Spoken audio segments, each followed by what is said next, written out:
Olá pessoal, meu nome é João Paulo e se você está vendo esse vídeo é porque você quer utilizar a sua planilha de estudos junto com o seu guia de estudos.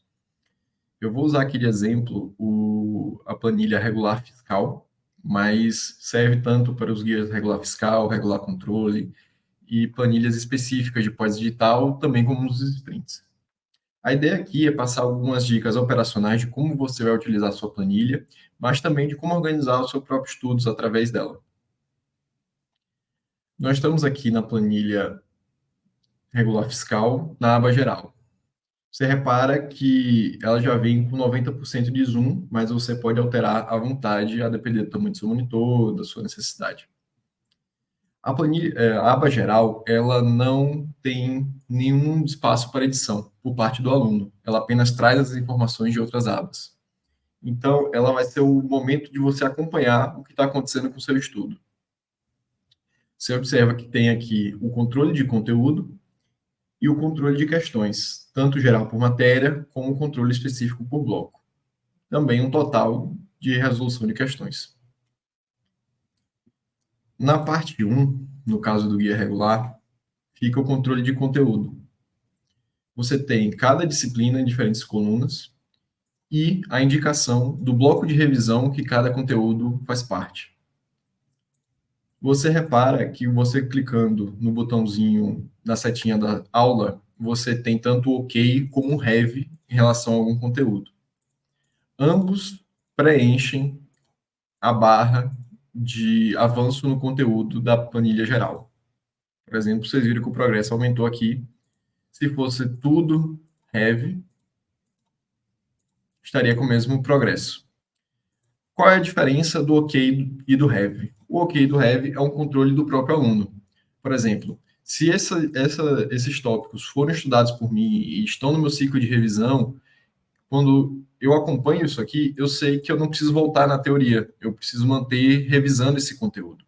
Mas, por exemplo, eu posso estar estudando um tópico de direito administrativo como a LGPD.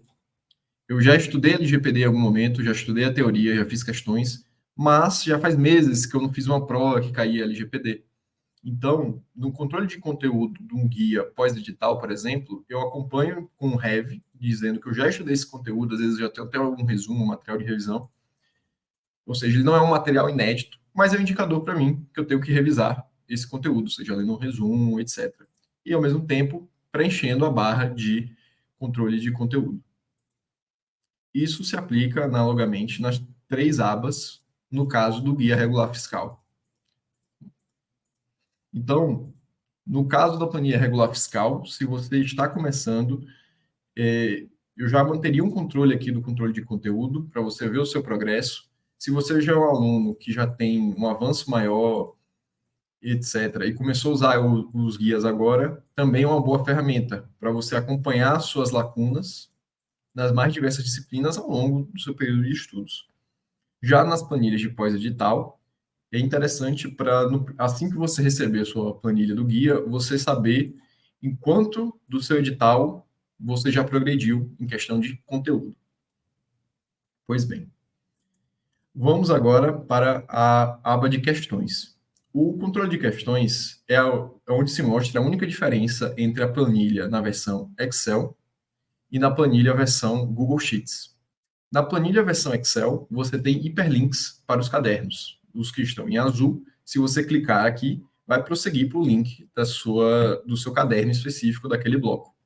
Isso não é possível no Google Sheets, por uma questão operacional. Então, essa é a única diferença de você usar a sua planilha na versão Excel e na versão Google Sheets. O controle de questões, ele tem todas as disciplinas numa mesma aba. Então, você pode rolar por aqui, tanto verticalmente, como horizontalmente, e se mantém a coluna com as disciplinas.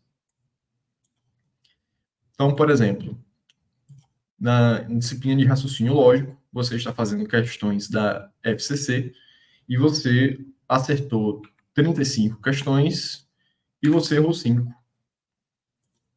E você vai preenchendo todos os seus cadernos dessa maneira. Você também tem os espaços para outras bancas, como é o caso da CESP, da FGV, e um espaço para questões erradas. No caso do controle de questões erradas, seria para você já terminar o seu caderno da FCC, por exemplo, e você vai refazer as questões erradas. Então, eu errei 5 questões erradas, algumas semanas depois, eu refiz essas 5 questões, acertei 4 e errei uma. O desempenho mostrado aqui, ele considera o total das disciplinas, das questões resolvidas para aquele bloco.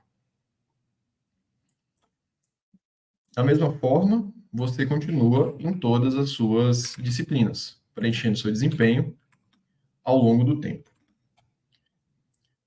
Na aba geral, você vai ver o controle de questões demonstrando desempenho médio por disciplina e também por bloco. Por quê? Esse desempenho por bloco de questões indica de forma muito facilitada pontos de deficiência. Durante os meses de estudo, nas semanas, num guia de pós-edital, você vai ter todos os seus desempenhos aqui, com uma escala de cores.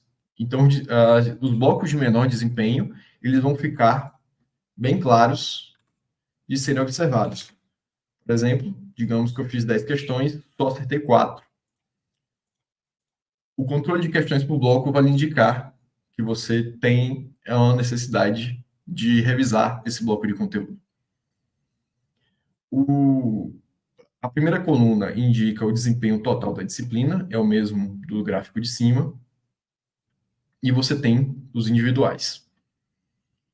No caso de guias sprint, você vai ter aqui os suprassumos, como a gente chama, de forma análoga. Já na aba calendário, a aba calendário é uma ferramenta do aluno para a construção do seu cronograma, utilizando de base os ciclos que também são fornecidos como extra. Por exemplo, a primeira semana de estudos vai estar sempre preenchida, seja no guia regular, seja no guia sprint, só que é totalmente editável pelo aluno. Então, por exemplo, eu vou aqui definir que nas terças e nas quintas eu vou estudar português, raciocínio lógico, direito constitucional e assim por diante. E eu vou estudar o bloco 1 na terça e o bloco 2 na quinta. Isso aqui é um indicativo pessoal. Se eu estiver numa fase de avançar no conteúdo, o B1 significa que eu vou estudar conteúdos do bloco 1. Se eu estiver resolvendo questões, vai significar que eu vou resolver questões do bloco 1. Além disso, temos alguns indicadores auxiliares para facilitar na organização. Por exemplo, o R aqui seria de revisão. Você quer marcar algum dia na semana, por exemplo, o seu domingo, você vai fazer uma revisão, uma leitura dos seus resumos, assistir alguma videoaula, etc. Analogamente, temos o erradas. Então, por exemplo, eu fiz as questões de português do bloco 1, do bloco 2, e no domingo eu vou fazer português, as questões erradas. Também temos o bloco extra. O bloco extra é um indicativo para permitir outras ferramentas de estudo. Por exemplo, assistir alguma videoaula especial de jurisprudências, resolver questões no simulado, que não se enquadram nos blocos, mas você quer registrar que você vai fazer um material extra daquela disciplina. Novamente, são significados que cada aluno pode utilizar na construção do seu cronograma. No guia regular, nós temos uma boa quantidade de meses. Nos guias de pós-edital sprint, nós vamos até até o mês da prova. Não é? Algumas observações. Às vezes, vai ter algum indicativo por alguma especificidade da planilha aqui no campo de observações e sempre um e-mail de suporte da planilha de estudos. Então, se você encontrou algum erro, por exemplo, você registrou o seu desempenho numa disciplina e não está somando, esse desempenho não aparece aqui no controle, por favor, nos avise pelo e-mail aqui na planilha. E qualquer outra dúvida operacional, de organização, fiquem à vontade para nos procurar, tá certo? Espero que vocês utilizem a planilha e bons estudos.